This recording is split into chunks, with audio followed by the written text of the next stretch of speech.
मी आज केलेली आहे मुळ्याची भाजी. तर माझी मुळ्याची भाजी करण्याची पद्धत काय आहे ते तुम्हाला मी आज दाखवणार आहे. तर शेवटपर्यंत व्हिडिओ नक्की बघा. तर चला लगेच सुरुवात करूया.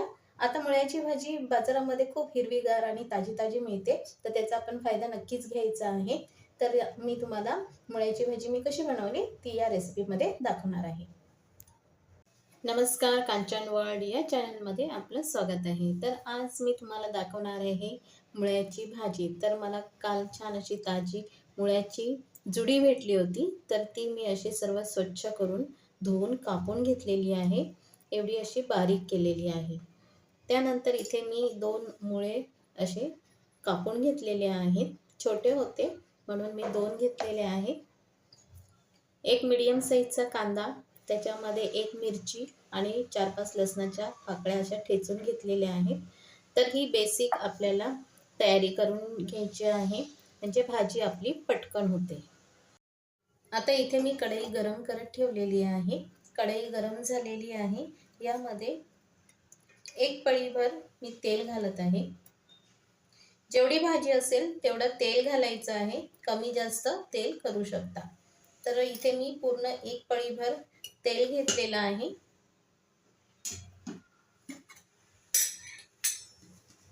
तेल थोडंसं गरम झालं की ह्याच्यामध्ये मी थोडंसं जिरं घालणार आहे.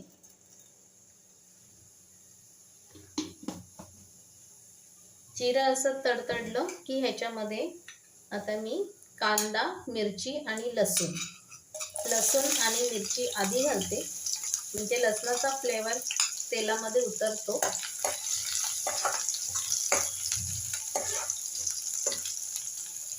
आणि मग बारीक कापलेला कांदा यामध्ये घालायचा आहे.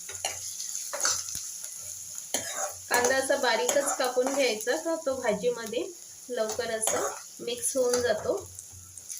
थोडासा कांदा सॉफ्ट होऊन देऊया.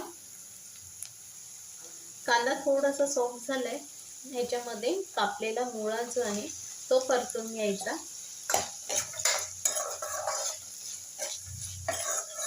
मुळा शिजायला थोडा वेळ लागतो, म्हणून कांद्यासोबत हा परतून घ्यायचा आहे.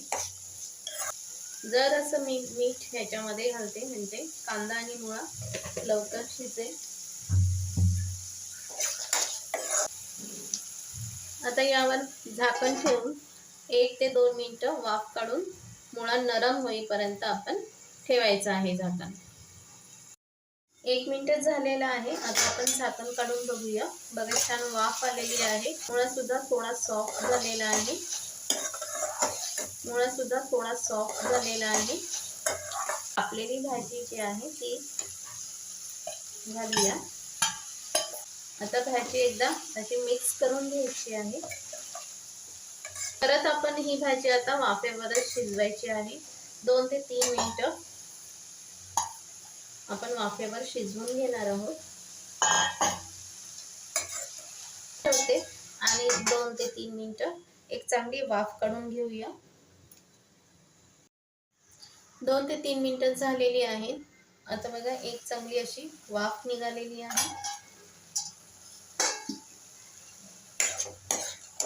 भाजी थोडी नरम झालेली आहे. आता ह्याच्यामध्ये आपण मसाले घालूया. मसाल्यांमध्ये थोडीशी हळद, आपण मिरची घातलेली आहे. जर का तुम्हाला मसाला नसेल आवडत तर नाही घातला तरी चालेल, पण मी थोडंसं स्पाइसीनेस येण्यासाठी घालत आहे. आणि इथे अर्धा चमचा गरम मसाला घेतलेला आहे. आणि त्यासोबतच थोडंसं प्लेन असं 1 टीस्पून मीठ घेतलेलं आहे. आधी मीठ घातलेलं आहे, त्याच्यामुळे जास्त नाही घालायचं. मिक्स करून घ्यायची आहे भाजी. मिठाचं पाणी आणि भाजीचं पाणी होईल त्याच्यावरच भाजी शिजवून घ्यायची आहे. एक्स्ट्रा पाणी घालायचं नाही. हिरव्या पालेभाज्या लवकर शिजतात, त्याच्यामध्ये पाणी वगैरे नाही घालायचं. आता आपण हे 3-4 मिनिटांसाठी परत झाकून ठेवूया. आता पूर्ण शिजेपर्यंत आपण झाकून ठेवायचं. मध्ये मध्ये बघायचं भाजी खाली लागली तर नाही ना. जर का लागली असेल तर थोडंसं पाणी घालायचं. जेव्हा भाजी कवळी असते ना तेव्हा लवकर शिजते, आणि जराशी जून असेल ना, जास्त दिवस झालेले असतील, मोठी पानं असतील तर तिला शिजायला थोडा वेळ लागतो. मग तुम्ही थोडंसं पाण्याचा शिंतोडा टाकून शिजवू शकता. तर आता इथे 3 ते 4 मिनिटं मी शिजवून घेणार आहे. 3-4 मिनिटं मी चांगली भाजी शिजवून घेतलेली आहे वाफेवर. आता तुम्हाला दाखवते. हे बघा, भाजी मस्त शिजलेली आहे. पालेभाज्या एकदम जास्त पण शिजवायच्या नाही, नाहीतर त्यातली पोषक द्रव्ये निघून जातात. तर इथे भाजी शिजलेली आहे.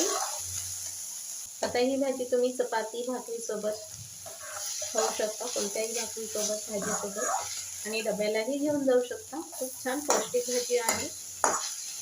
तर अशा पद्धतीने मुळ्याची भाजी बनवायची आहे. इथे मी आता गॅस बंद केलेला आहे. थोडंसं झाकण द्यायचं नाही, ही वाफ जाऊन द्यायची, नाहीतर मग परत वाफ जी आहे त्याचं पाणी होतं. त्यामुळे भाजी जराशी अशी ओपन ठेवायची आहे. आता इथे माझी मुळ्याची भाजी तयार झालेली आहे. ती बघा, मी तुम्हाला सर्व करून दाखवते. मुळ्याच्या भाजीसोबत मी चपाती केलेली आहे. तुम्ही भाकरी, कोणत्याही भाकरी बरोबर देऊ शकता. ज्वारीची, तांदळाची भाकरी किंवा नाचणीची भाकरी, सगळ्याबरोबर ही भाजी खूप छान लागते. तर तुम्ही सुद्धा करून बघा अशी भाजी, आणि मला कमेंटमध्ये सांगा.